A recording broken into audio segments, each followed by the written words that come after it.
Olá, pessoal. Nessa aula a gente vai ver uma introdução à função afim, certo? Então, sem mais delongas, vamos adentrar nesse conceito.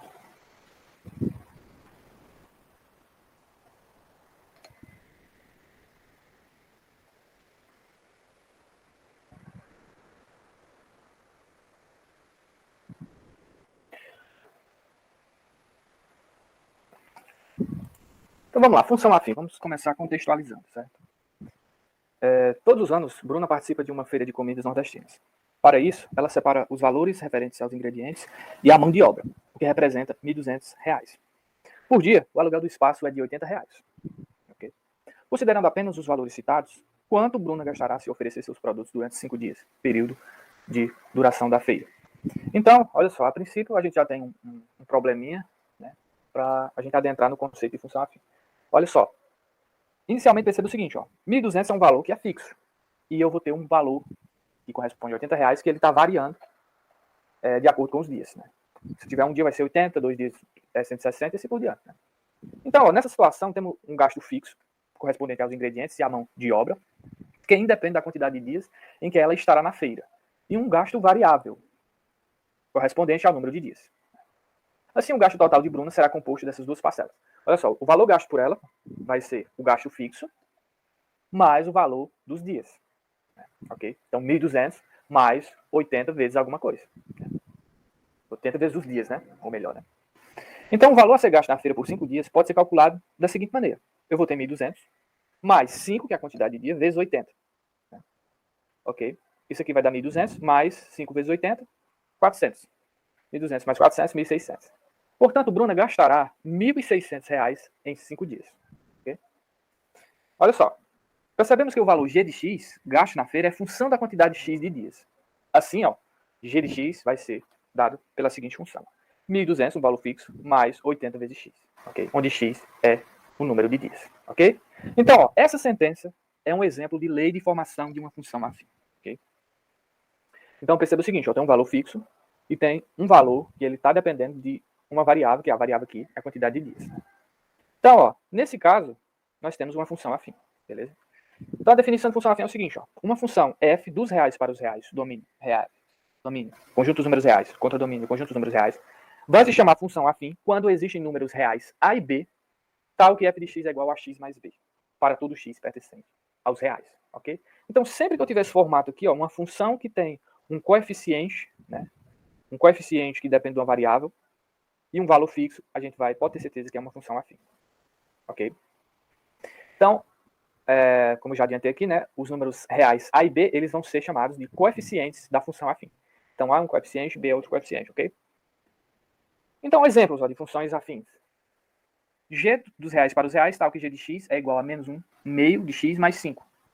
O A vai ser o cara que está multiplicando o x, então é menos 1 meio, e o B vai ser aqui o termo independente, ele não depende de ninguém, ok? B vai ser igual a 5. Item B, H, né, a função H dos reais para os reais, tal que H de x é igual a menos 7x. O A vai ser o menos 7, o cara que está multiplicando esse x aqui, e o B vai ser 0. Perceba que não aparece nada em B. Então, quando não aparece nada, a gente subentende que é 0, ok? Uma função M dos reais para os reais, tal que M de x é igual a menos a raiz quadrada de 2 mais a raiz quadrada de 3 vezes x. O A, né, o coeficiente A vai ser a raiz quadrada de 3, e o termo independente aqui vai ser B igual a menos a raiz quadrada de 2, ok?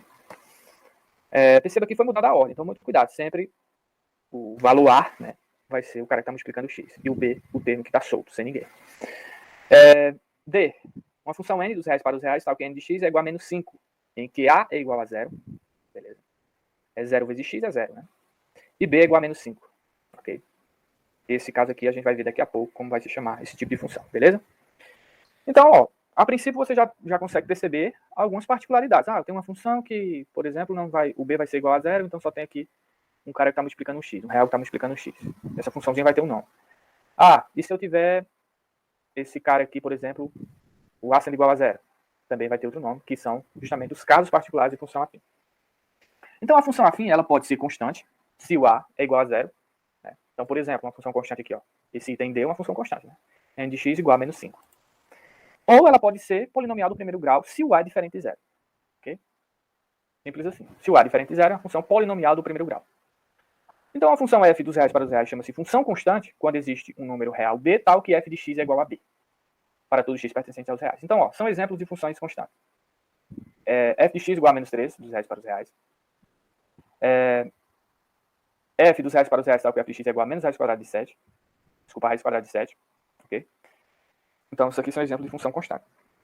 E a função polinomial do primeiro grau? Uma função f dos reais para os reais chama-se função polinomial do primeiro grau quando existem números reais a e b com o a diferente de zero, como a gente já viu aqui. O a precisa ser diferente de zero, ok?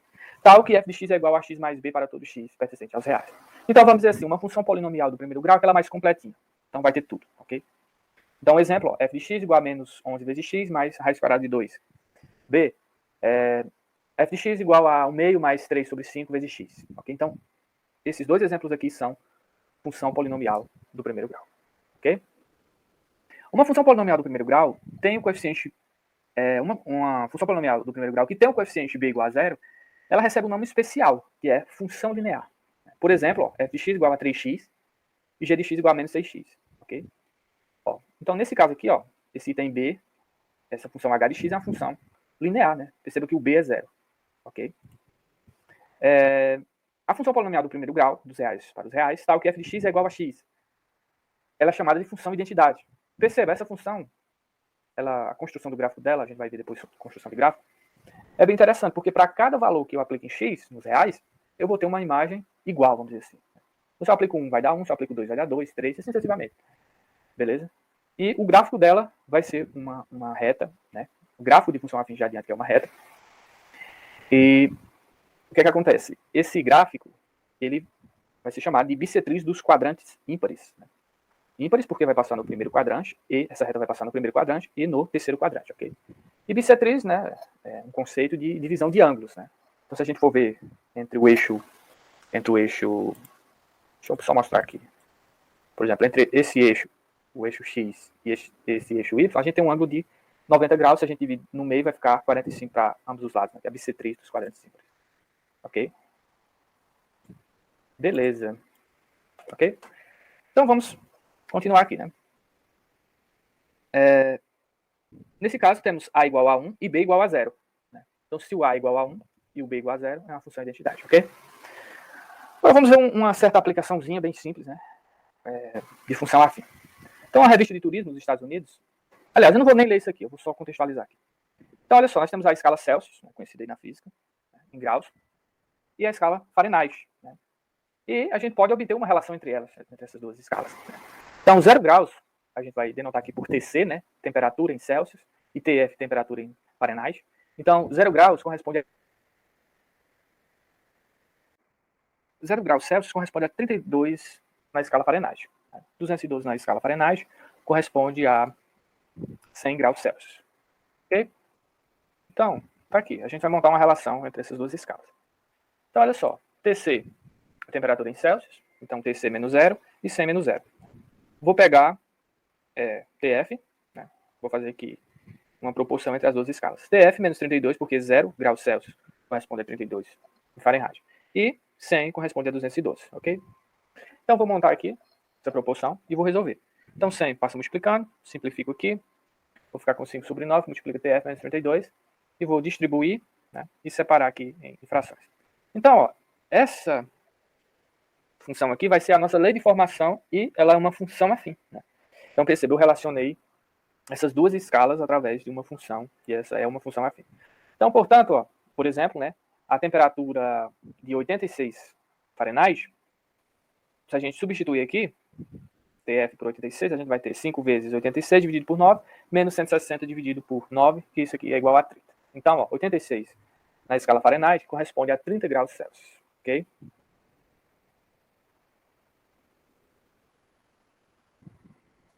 Então, prosseguindo, vamos fazer aqui uns exercícios. Tá bom. O primeiro exercício é o seguinte, Então, a função afim, g, tá o quê? G de x é igual a 1/3 de x menos 1, calcular um meio aplicado nessa função g.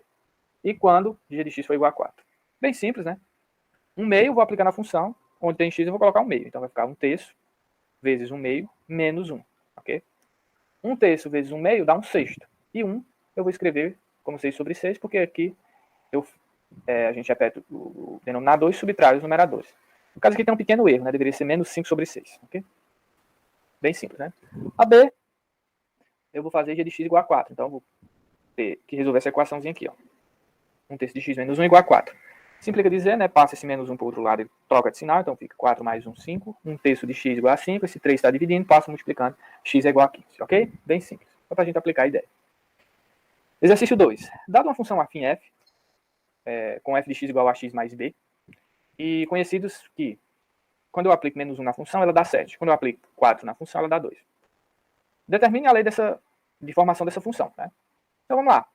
Eu sei que se f de menos 1 é igual a 7, então, para x igual a menos 1, temos f de x igual a 7. Ou seja, eu vou pegar na função esse menos 1, né, e substituir aqui. Então, f de menos 1 vai ser a que multiplica, no lugar do x eu coloco menos 1 mais b. Está aqui ó, o processo. E simplifica dizer que menos a mais b é igual a 7. Vou chamar isso aqui de 1. Da mesma forma, f de 4 é igual a 2, né? Se f de 4 é igual a 2, então, para x igual a 4, temos f de x igual a 2. Ou seja, vou pegar esse 4 e substituir na minha função aqui. Vou ficar com a vezes 4 mais b, ou melhor, 4a mais b igual a 2. Vou chamar isso aqui de 2. Essa equaçãozinha de 2. Então, para determinar os valores de a e b, basta resolver o sistema, esse sistema linear, formado pelas equações 1 e 2 daquele sistema. Tem várias maneiras a gente resolver um sistema.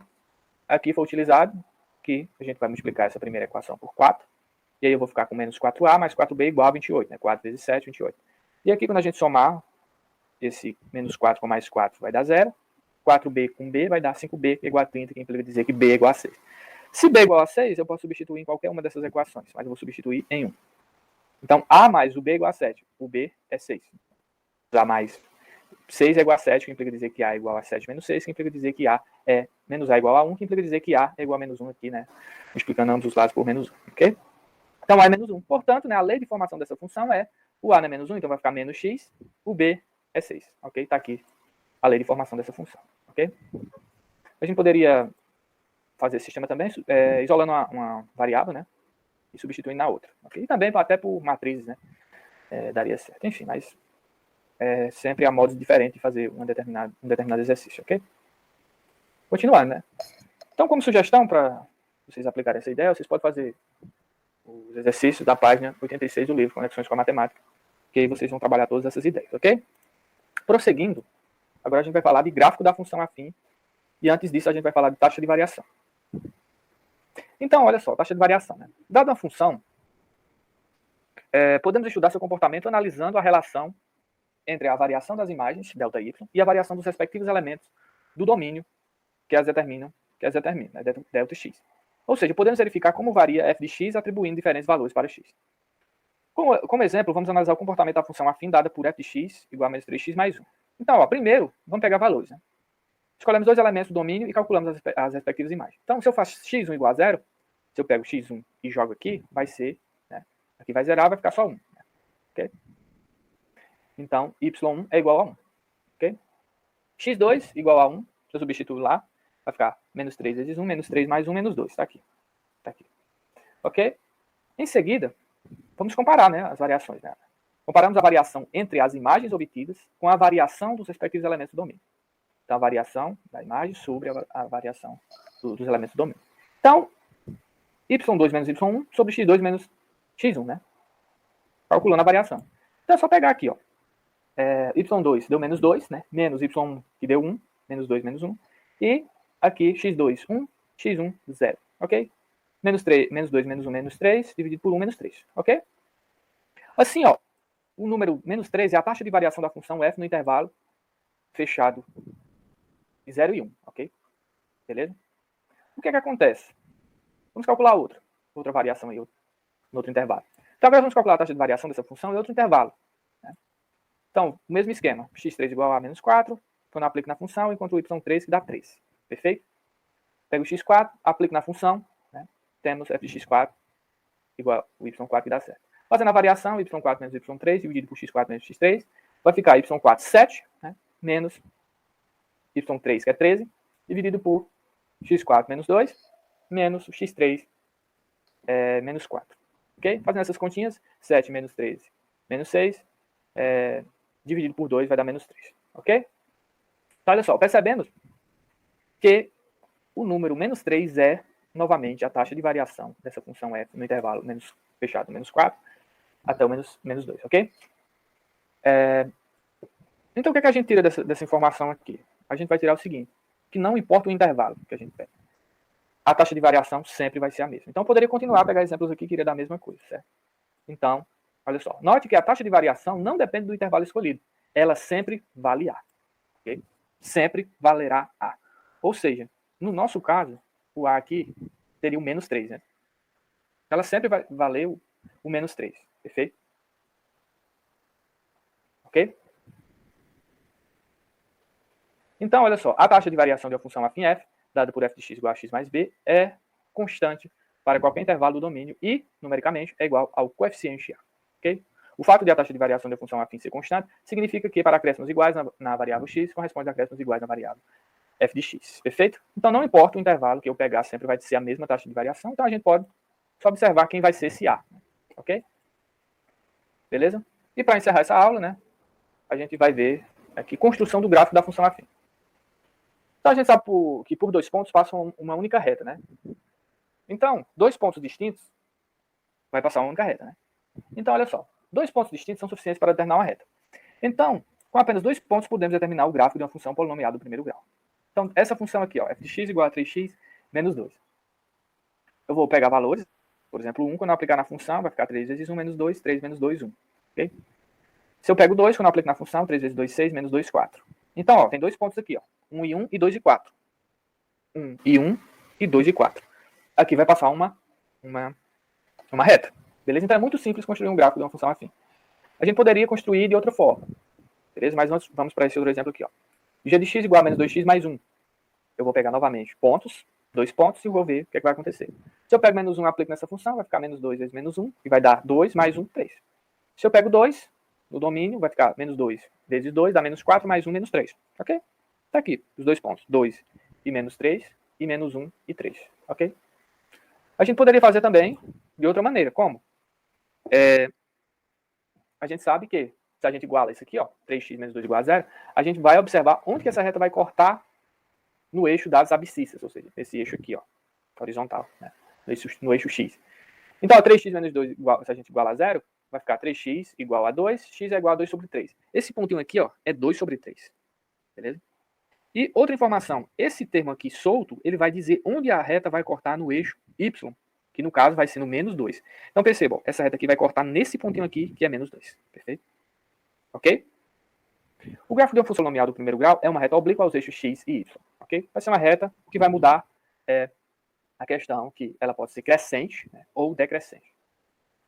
Então, continuando, como o gráfico de uma função constante é uma reta paralela ao eixo x, podemos determiná-lo conhecendo um único ponto. Né? Então, o gráfico de uma função constante é uma reta paralela ao eixo x. Ok? Podendo estar aqui em cima, podendo estar aqui do outro lado, podendo coincidir, né? Enfim, é uma reta paralela. Beleza? Então, f de x igual a 3, né? Então a gente pega o ponto 1 e 3, a gente já encontra aqui, ó, 1 e 3. Uma reta vai passar por esse ponto aqui. G de x igual a menos 2, né? Se a gente pega 2, vai dar igual a menos 2. Então a gente vai ter esse ponto aqui, ó, 2 menos 2, ok? O gráfico da função constante f de x igual a 0 coincide com o eixo x aqui. Beleza? Então, essa foi uma breve introdução, beleza? Tem vários assuntos ainda relacionados à função afim, vai ter inequação, né? Vai ter equação consciente, né? Enfim, mas essa foi uma pequena introdução. Obrigado pela atenção e até a próxima oportunidade.